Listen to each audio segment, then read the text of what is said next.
정치가 죽어야 경제가 산다. 이번에 윤석열 전 대통령의 파면을 보면서 바람직한 정치 인상은 어떤 사람일까? 그래서 예전에 이야기한 그 주제도 있지만 비슷한 이야기를 했지만 다시 한번 해봅니다. 이번 그 파면에서 대선 정국이 다시 바로 이어졌죠. 이제 국민 힘이라든가 민주당이라든가 한 사람씩 나와서 또 6월에 대결을 하겠죠. 그런데 작년 12월부터 지금까지 정치가 요동치면서 우리나라 경제는 어찌 보면 더 힘들고 있습니다. 그렇지 않아도 미국에서 지금 트럼프가 관세 전쟁, 세계를 대상으로 전쟁을 하고 있는데 우리나라는 지금 선장도 없잖아요. 그러다 보니까 아마 전화 통화도 못했을 거요. 트럼프가 취임한 지가 지금 몇 달 지났는데. 그래서 이런 정국에서 가장 힘들어하는 사람이 누구냐? 기업가들입니다. 그리고 기업가들은 가장 무서워하는 게 뭐냐? 정변입니다. 정변. 정치적 변혁. 자, 정변은 어떨 때 생깁니까? 정치가 요동칠 때 생기잖아요.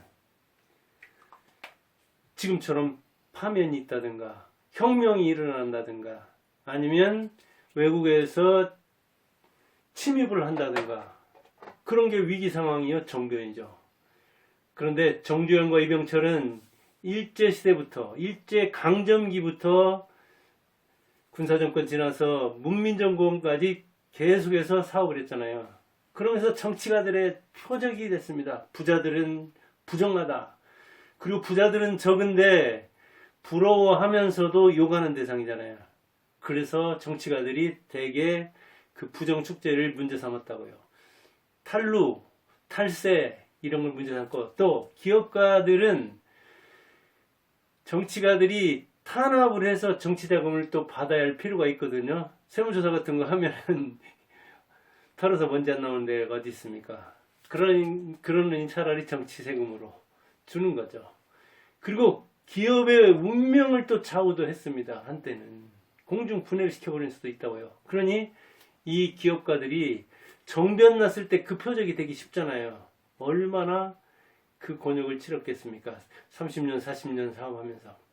그런데 요즘 정치인들도 그런 정치인들의 못된 버릇을 배워서 그런지 대통령 되기도 전부터 후보 때부터 기업인들 그 다음에 정치인 되면은 대통령 되면은 정말 기업가들 피곤하게 만든 측면이 있죠. 저도 그래서 윤석열 그 전 대통령의 아주 인상 깊은 그 화면이 뭐냐면은 기업가들하고 저 부산인가 어디서 그 기업인들이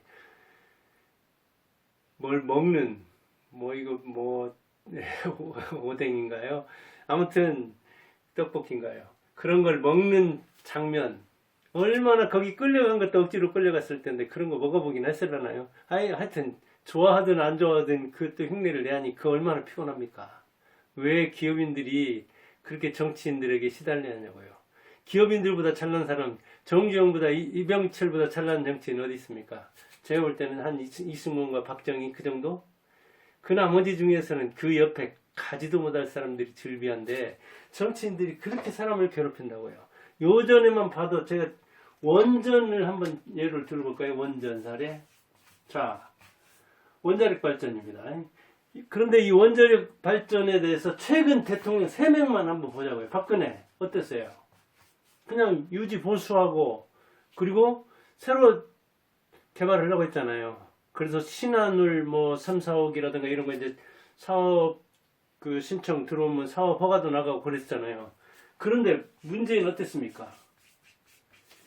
원전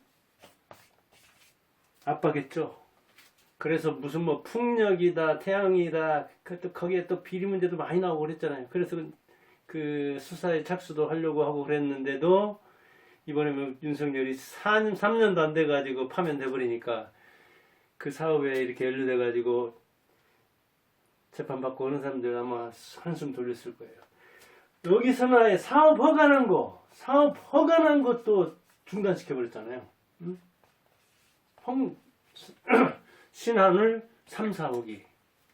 참 문재인 어찌 보면 그나마 그 뭐 영화 보고 그랬다나 환경단체에서 반대하니까 그랬다나 또는 그 무슨 뭐 비자금을 마련하려고 그랬는지 아니면 누구 사업 봐주려고 그랬는지 어쩌는지 저쩌는지 아무튼 원전의 이 경제성은 상당히 증명된 측면이 있고 그리고 다양한 전력이 필요하고 AI라든가 이런 데서 전력이 많이 필요하고 또 한전이 굉장히 적자 보면서 이 효율적인 발전을 하고 그래야 되는데 비싸게 그 태양광이다 뭐 이렇게 풍력이다 전기를 사주게 하면서 그래서 한전에서도 얽혀서 어필이도 일어나고 이렇게 남의 말을 안 듣고 시민들의 말을 들었는데 그게 오히려 이렇게 뭐 반대쪽보다는 자기가 의도하는 대로 의견이 안 나오니까 그 의견을 만들었다나요. 아무튼 이 문제가 있는 친구잖아요. 그 다음에 이제 윤석열 등장했죠. 윤석열 등장해서는 어땠어요? 역시 제기시키려고 했죠. 부활시키려고 했죠.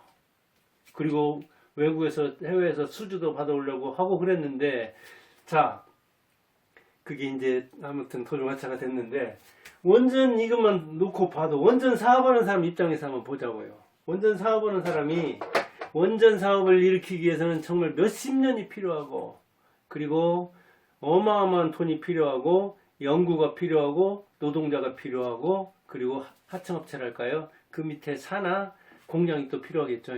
원전 생태계를 구축하기 위해서는 이렇게 수많은 사람이 수십 년을 고생해야 되는데 그것을 이렇게 지속하면서 그 사람들이 뭐랄까 일을 계속 할 수 있도록 그 생태계가 굴러가도록 해야 할 거 아니에요. 그건 어디서부터 연결돼 있어요?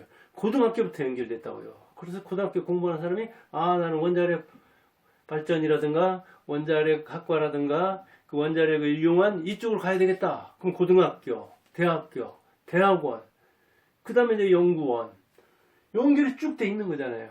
그 다음에 이제 그 전문 인력 연구만 하는 게 아니라 노동자 이쪽에도 전문가가 필요한 거잖아요. 그 다음에 이제 인접 학문 인접에서도 바로 원자력과 연관된 그것을 이용한 또 산업도 있어야 되잖아요. 이렇게 생태계가 이쪽 저쪽으로 얽혀 있는데 연쇄적으로 얽혀 있는데 문재인 이 무식한 친구 그걸 딱 차단시키잖아요. 그런데 원자력 사업을 그러면 10년을 보고 투자를 하면서 길게 보고 해온 사람이 있다고 생각해 보세요. 그리고 이제 적자에서 막 흑자로 돌아서려고 하는데 사업 중단을 5년씩이나 시켜보세요. 아니면 그 다음부터는 원자력 안 한다고 해보세요. 이게 금방 바뀔 수가 있습니까? 그리고 거기에 들어간 기술 그리고 노동자 그리고 이렇게 제도를 바꾸는 사람 이런 사람이 있으면 누가 믿고 그 생태계로 뛰어들겠습니까? 누가 비전을 보고 고등학교에서 원자력 학과로 가겠냐고요. 이 무식한 친구 문재인은 근데 그렇게 생각이 짧았다는 얘기예요. 그래서 여기 나온 사람들 보면은 그 위에 가가지고 노무현, 그 다음 문재인, 윤석열이 법조인이잖아요. 이제 법조인 3명 나왔어요. 그리고 군인 3명 나왔죠. 박정희, 전두환, 노태우. 자, 여기는 노무현이 있고 그러면 이 군인 3명하고 이 법조인 3명하고 누가 더 정치인으로서 점수를 더 땄느냐? 평균으로 내면은 이 3명 법조인들 문제가 많죠. 이 군인들이 훨씬 나아요. 왜? 정치는 성과 예술이니까 성과를 낸 게 있잖아요. 박정희는 물론 오랫동안 하면서 쿠데타의 흠이라든가 뭐 군사 쿠데타의 흠, 전두환도 역시 흠 많죠. 흠은 많지만 공도 있다고요. 그런데 이 세 친구들 노무현, 뭐 문재인, 윤석열. 문재인은 아까 그 원자력 발전 망가뜨리긴 했죠. 오늘 해놓은 건 뭐가 있어요? 빚은 많이 졌죠. 몇백 조 졌죠. 그것도 국채를. 윤석열도 해놓은 게 뭐가 있어요? 거의 없잖아요. 노무현 역시 뭐 지방도시, 신도시 만든 거 그래도 노무현은 뭐 하려고도 했고 상당히 머리가 돌아가는 편이어서 이 셋 중에서는 그래도 노무현이 고등학교 출신이지만 훨씬 나은 편이죠. 왜 그럴까요? 사먹고 싶어서 하는 사람들은 자기가 실력이 있다고 해서 그럴까요? 그러니까 윤석열도 여러 가지 뭐 무능한 측면이 있었지만 남의 말을 안 듣고 말은 많고 자기가 다 안다고 생각하니까 그랬겠죠. 그래서 법조인 출신 정치인은 좀 뭔가 단련이 돼야 되는데, 그리고 다양한 경험을 쌓고 그 다음에 견문과 지식과 경험을 이렇게 아우를 수 있는, 그리고 조언을 하면 누가 들을 수 있는 이 유연성과 대응력과 포용력이 있어야 되는데 그 점이 부족한 거예요, 어찌 보면. 그러니까 군인들처럼 오히려 나는 몰라, 경제 모르니까 임자가 경제는 책임져. 나 그 원자력 내가 어떻게 알아? 몰라. 그러면 원자력은 당신이 책임지고, 이렇게 경청 남의 말을 듣고, 그러나 통솔하고 전체를 보고, 또 소대장처럼 아주 분대장처럼 작은 것도 보고 총사령관처럼 큰 것도 보는 이런 통솔력도 가지고 있는데, 군인들이 갖는 어떤 그런 속성 때문에 군인들이 오히려 더 잘해낸 측면이 있다고 해요. 지금이 어느 시대인데 군사문화를 이렇게 예찬하냐 그럴 수 있는데, 군사문화를 예찬하는 게 아니라 군인처럼 정치인도 그렇게 위임도 할 줄 알고 경청도 할 줄 알고 포용도 할 줄 알아야 한다는 이야기죠. 그런 차원에서 저는 이제 그 민주당은 이재명으로 묵하게 결정됐으니까 이쪽 그 국민의힘 쪽에서 보면 그나마 거기에 좀 부합될 만한 사람이 참 제가 볼 때는 홍준표가 아닐까, 제 개인 생각이에요. 한동훈은 너무 경험이 짧고 아직 너무 퍼떡퍼떡하고, 그다음에 김문수는 좀 나이도 많고 그 포용성이라든가 이런 거에서는 문제가 있겠더라고요. 강단 있고 뭔가 뚝심 있고 그런 측면이 있는 것 같아요. 오세훈도 그런 이 유연함이 있기는 있는데 너무 어찌 보면 자기 주관이 좀 부족한, 조금 모자라는 그런 측면이 있어 보이더라고요. 나머지들도 다 훌륭하죠. 뭐 도지사 한 사람들도 이번에 뭐 14명 나오려고 한다고 하는데 다 괜찮긴 하지만 제가 볼 때는 그래도 역시 홍준표가 국민의힘에서는 제일 무난하지 않을까, 바람직한 정치인상이 아닐까, 그런 생각이 들고, 참 안타깝지만 이 법조인이죠. 역시 홍준표도 역시 법조인인데, 그러나 법조인 경력이 짧고 이 정치 경력이 길기 때문에 거기에서 그 뭐랄까 산전수전 겪어본 그런 수장으로서 지금 대구시를 이끌고 있는데, 아무튼 무난해 보이는데 그만큼 남의 말을 듣는다는 이야기죠. 그러니까 이준석하고도 통하고 20, 30대한테도 인기가 있잖아요.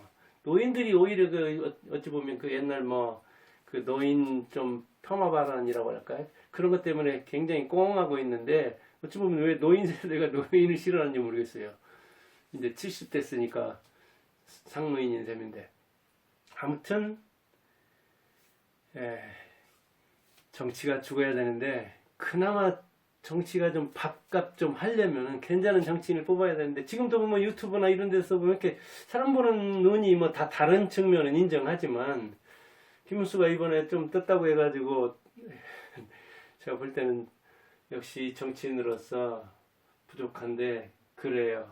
이번 또 맞이한 이 정변이 잘 해결되길 바라고 좋은 사람을 뽑아야죠. 아무튼 좋은 사람 뽑으려면 이제 이재명하고 누가 대결할 것인가, 그 중에 이제 좋은 사람을 뽑아야 되는데, 역시 우리 눈이 높아야죠. 국민 눈이 높아야 되는데, 왜? 정치는 국민 눈 수준을 넘을 수 없으니까. 그런 차원에서 저는 개인적으로 홍준표가 국민의힘 쪽에서는 무난하다, 그런 이야기를 이렇게 그 원전 사례를 보면서 이야기해 봅니다. 감사합니다.